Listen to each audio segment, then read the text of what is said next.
Oi pessoal, tudo bem com vocês? Quero compartilhar minha reflexão do dia com vocês. Uma palavra que eu espero que te dê coragem de se posicionar e de defender Deus, defender a sua fé. Vou ler para vocês o primeiro livro dos Reis, capítulo 18, do versículo 19 ao 24, depois 26 e 27, depois do 36 ao 39. Vamos lá então, 19 ao 24. Agora ordene que todo Israel venha se encontrar comigo no Monte Carmelo. Convoque também os 450 profetas de Baal e os 400 profetas a Deus Azerá, que são sustentados por Jezabel. Então Acabe enviou mensageiros a todos os filhos de Israel e ajuntou os profetas no Monte Carmelo. Depois Elias se aproximou de todo o povo e disse: Até quando vocês ficarão pulando de um lado para o outro? Se o Senhor é Deus, sigam-no. Se é Baal, sigam-no.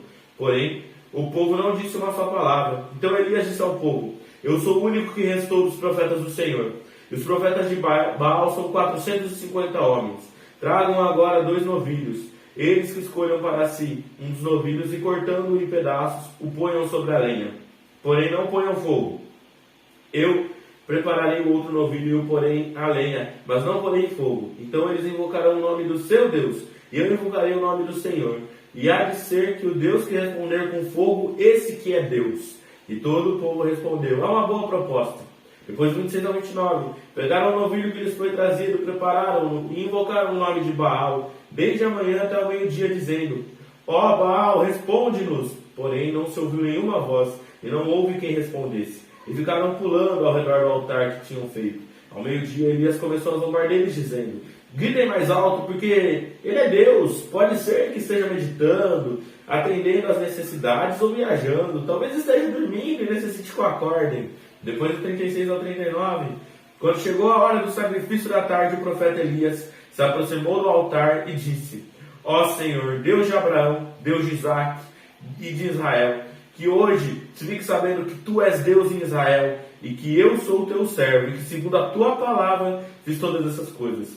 Responde-me, Senhor, responde-me, para que esse povo saiba que tu, Senhor, és Deus e que fizeste o coração deles voltar para ti. Então caiu o fogo do Senhor e consumiu o holocausto, a lenha, as pedras e a terra, e ainda lambeu a água que estava na vala. Quando o povo viu isso, todos se prostraram com o rosto em terra e disseram: O Senhor é Deus, só o Senhor é Deus.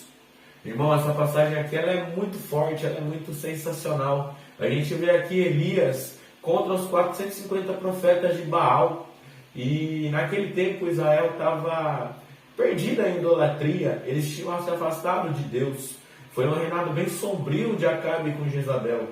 E aí a gente vê que Elias ele poderia ser morto pelo simples fato de seguir ao Senhor, de seguir a Deus. Mas mesmo assim ele teve coragem, ele foi lá, ele se posicionou para defender a Deus, defender a fé, defender o único e verdadeiro Deus. E aí por ele se posicionar e fazer essa proposta, a gente vê o Senhor provando que Ele é Deus. Não que Deus precisasse provar alguma coisa para ninguém, não precisa provar nada para ninguém. Mas a gente vê Deus usando Elias poderosamente. E aí a gente vê o resultado. Que um falso Deus como Baal não teve nada que ele pudesse fazer contra o único e verdadeiro Deus.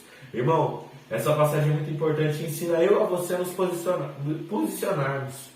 Hoje, apesar de não corrermos mais o risco de vida, pelo menos aqui no Brasil, não corremos o risco de vida por sermos cristãos, por falarmos de Jesus, por defendermos a Deus, mas mesmo assim nos falta coragem de nos posicionar, porque às vezes nós temos medo do que as pessoas vão falar, do que as pessoas vão nos criticar, do que as pessoas vão nos perseguir, mas nós, entenda isso, irmão, eu e você, mais do que nunca hoje, precisamos nos posicionar. Precisamos falar do Evangelho, precisamos falar de Jesus, ainda mais em um mundo que corre para o lado errado, um mundo que caminha para defender apenas o que é errado, o que é contrário a Deus, o que é contrário aos princípios do Senhor, um mundo que defende o pecado, que defende um caminho que está levando as pessoas ao inferno. Nós precisamos nos posicionar. Não significa ser agressivo, mas significa que a gente precisa exortar com amor. A gente precisa falar de Jesus para as pessoas. Nós precisamos defender a nossa fé, principalmente nesse momento que ela vem sendo muito atacada e que há pessoas que querem nos calar, que querem parar o cristianismo, que querem parar no nome de Jesus, mas essas pessoas não vão conseguir. E eu e você precisamos nos posicionar para defender o nome dele. Que você possa tomar coragem e que você possa meditar nessa palavra e que Jesus abençoe a sua vida. Amém.